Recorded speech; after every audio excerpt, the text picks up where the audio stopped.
गडिंग्लज कागल रस्त्याच्या कामावर नगरसेवकांचा संताप। 2 महिन्यात काम पूर्ण नाही झाले तर फौजदारी गुन्हा दाखल करू, नगरसेवक दत्तात्रय मंडलिक।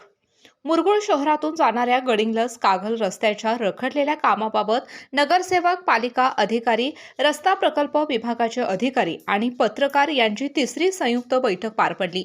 अवघ्या 2 किलोमीटरच्या शहरातील रस्त्याचे काम 4.5 महिन्याहून अधिक काळ रखडल्याने नगरसेवकांनी प्रकल्प अधिकाऱ्यांना चांगलंच धारेवर धरलं। बैठकीत नगरसेवक दत्तात्रय मंडलिक यांनी अधिकाऱ्यांना थेट इशारा देत सांगितले, आम्ही पदाधिकारी तुमच्या 1 रुपयालाही मिंधे नसताना तुमच्यामुळे नागरिकांच्या मध्ये आमच्याबाबत गैरसमज निर्माण झाला आहे की आम्ही तुम्हाला काही बोलत नाही। पुढील 2 महिन्यात काम पूर्ण झाले नाही तर संबंधितावर फौजदारी गुन्हा दाखल करण्याची मागणी करू। तसेच नगरपालिकेची परवानगी न घेता रस्ते का खोदले याचंही उत्तर द्यावं लागेल।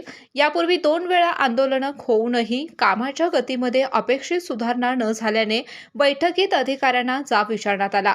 अखेर रस्ता प्रकल्प विभागाचे अथॉरिटी इंजिनियर प्रदीप तिवारी यांनी काम वेळेत पूर्ण करण्याचे लेखी आश्वासन दिले।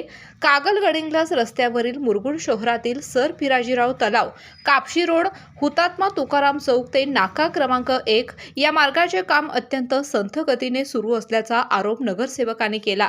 यावेळी रस्ता प्रकल्प विभागाचे Pradeep Tiwari, Satish Chougale, Vijay Chougale, deputy project manager Sharif Mohammad, अभियंता एम कुंभार, मुख्याधिकारी आतिश वाळुंज, प्रक्ष प्रदोत, सुहास खराडे, नगरसेवक शिवाजी चौगले, दत्तात्रय मंडलिक, दीपक शिंदे, विक्रम गोधडे, राजू कांबळे तसेच नगर अभियंता प्रदीप देसाई, पाणी पुरवठा अभियंता रोहित आतवाडकर, तुषार कांबळे, शशी पाटील आणि पत्रकार बांधव उपस्थित होते। ठेकेदाराला देण्यात आलेल्या नव्या डेडलाईन्स: ऑगस्ट अखेर हुतात्मा तुकाराम चौक ते सर पिराजीराव तलावापर्यंतचा रस्ता अंतिम काँक्रिटीकरणासह पूर्ण करणे, दिवाळीपूर्वी हुतात्मा तुकाराम चौक ते बस स्थानकापर्यंतचे काम पूर्ण करणे, बस स्थानकासमोरील रस्त्यावरील खोलगट भाग कच्चे काँक्रीट टाकून 2 दिवसात भरून काढणे, गटारी व पाईपलाईनच्या प्रस्तावाचा तातडीने पाठपुरावा करणे। बैठकीअखेर अधिकाऱ्यांनी निश्चित मुदतीत काम पूर्ण करण्याचे लेखी आश्वासन दिले। केके न्यूज साठी कागल प्रतिनिधी ओंकार पोद्दार।